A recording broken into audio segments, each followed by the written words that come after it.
Jadi pada saat pembentukan undang-undang advokat itu esensi utamanya bukan pada poin menimbang ABC, tidak. Bagaimana melindungi advokat, bagaimana menjamin hak-hak advokat. Nah, ada putusan mahkamahnya, tidak hanya undang-undang. Ketentuan pasal 5 ayat 1 undang-undang advokat itu sudah di-endorse dengan begitu legitimate. Apa endorsementnya? Memberikan status kepada advokat sebagai penegak hukum yang mempunyai kedudukan yang setara dengan penegak hukum yang lain. Kami ingin mengumpulkan pemikiran-pemikiran dari senior-senior advokat tentang kondisi saat ini advokat yang boleh dikatakan kedudukannya tidak setara dengan penegak hukum lain. Undang-undang advokat itu menyatakan bahwa advokat itu adalah bagian catur wangsa. Catur wangsa itu 4 penegak keadilan. Yang pertama mungkin kehakiman, kejaksaan, kepolisian, dan advokat itu sendiri atau pengacara. Tapi dalam pelaksanaan perjalanannya, kita sebagai advokat sering sekali mendapat hambatan-hambatan dalam melaksanakan profesi officium nobile atau yang dikenal profesi yang mulia. Oleh karena itu, dalam Undang-Undang Advokat nomor 18 tahun 2003 ini banyak pasal-pasal yang tidak memperkuat posisi advokat itu sendiri.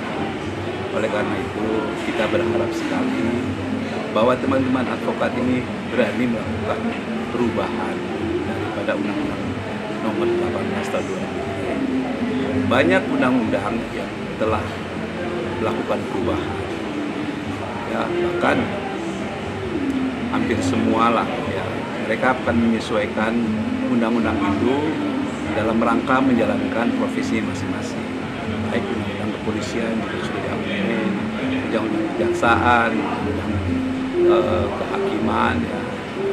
Nah, kita ini baru memiliki satu undang-undang, yaitu Undang-Undang nomor 18 tahun 2003.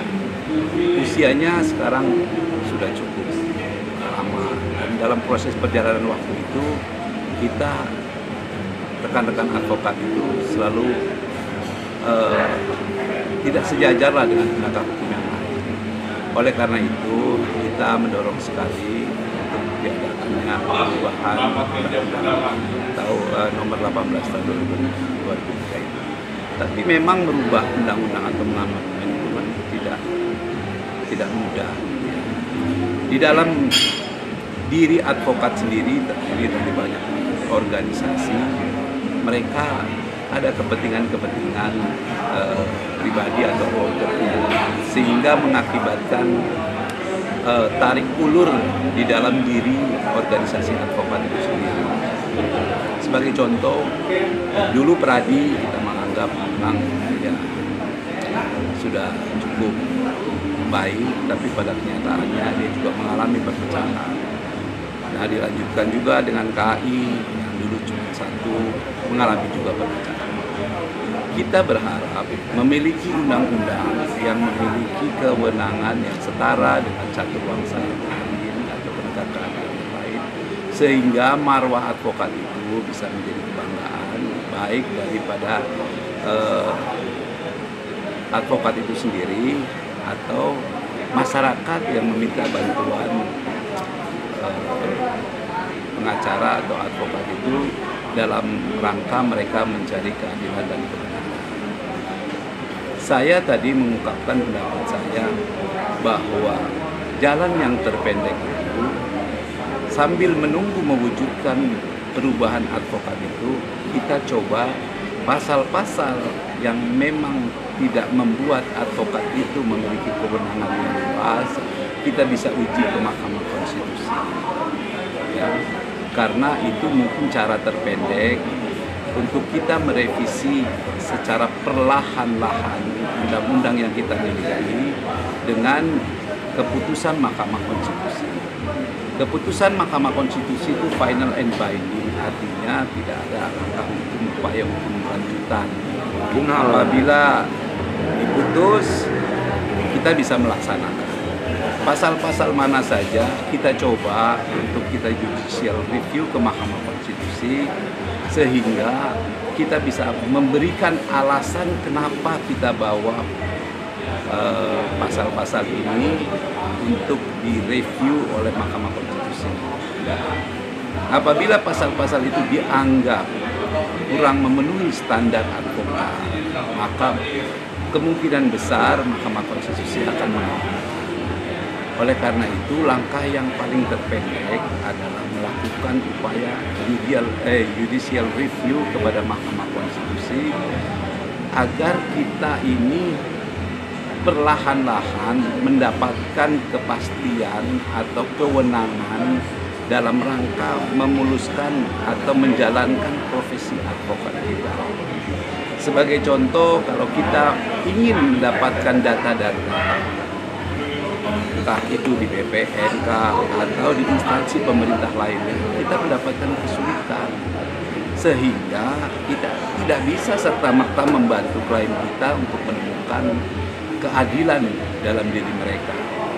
Itulah yang kita harapkan dalam rangka HUT ke-13 Kongres Advokat Indonesia yang bertepatan dengan hari ini. Kita meminta semangat apakah yang dimiliki oleh senior-senior advokat untuk memberikan masukan-masukan atau langkah-langkah konkret dalam rangka memperbaiki Undang-Undang Nomor 18 Tahun 2003.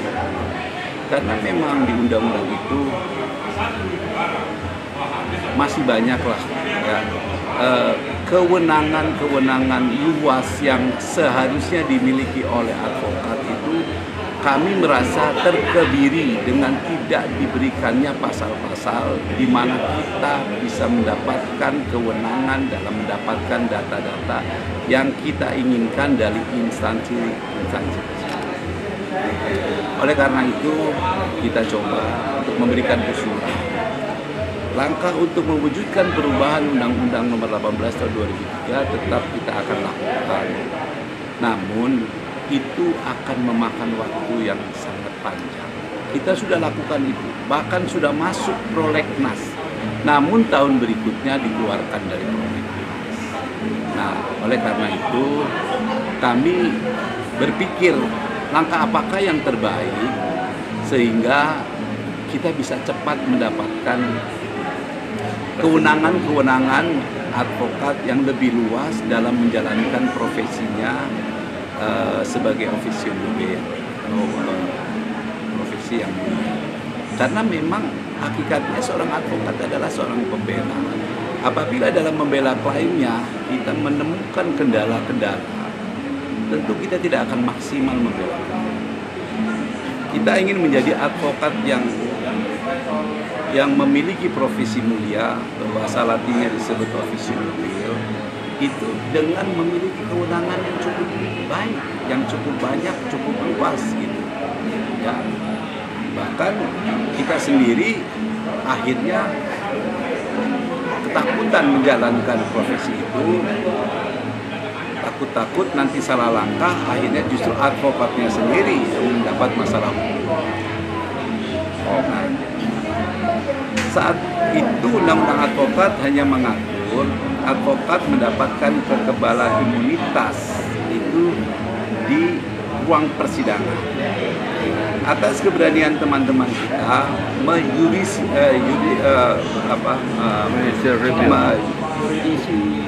review yang ke Mahkamah Konstitusi, akhirnya Mahkamah Konstitusi memberikan kewenangan bahwa selama advokat mendapatkan surat kuasa, dia tidak boleh dimidanakan atau diperdatakan baik di dalam ruang pengadilan ataupun di luar ruang pengadilan. Kita advokat menjalankan tugasnya itu kan tidak di dalam ruang pengadilan aja. Sebelum kita melakukan persidangan tentu akan diawali daripada surat kuasa. Sebelumnya kita akan berinterview dulu mengenai duduk persoalan yang dialami oleh klien kita. Itu tidak mungkin dilakukan di dalam ruang pengadilan, tentunya di luar. Kalau kita dianggap salah, ya pada saat kita melakukan sesuatu hal, contohnya ada pihak-pihak yang tidak suka kita membela klien A, ya, klien tentunya dia nanti bisa melaporkan kita, kita bisa kena delik pidana. Makanya Mahkamah Konstitusi telah memberikan kewenangan yang luas, advokat tidak dapat dipidana baik di dalam ruangan pengadilan ataupun di luar.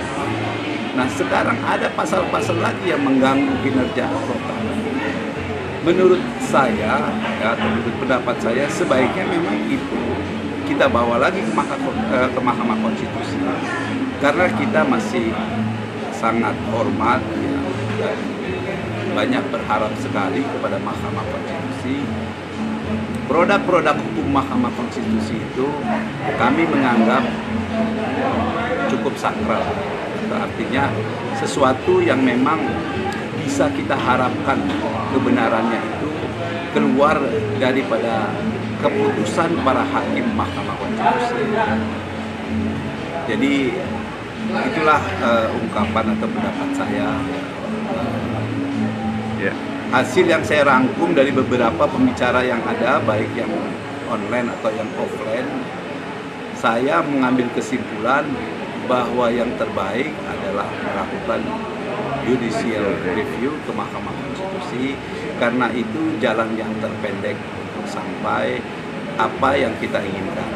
Apa tujuan kita? Memperbaiki pasal-pasal yang memang dianggap tidak mengakomodir kinerja advokat agar segera bisa diperbaiki.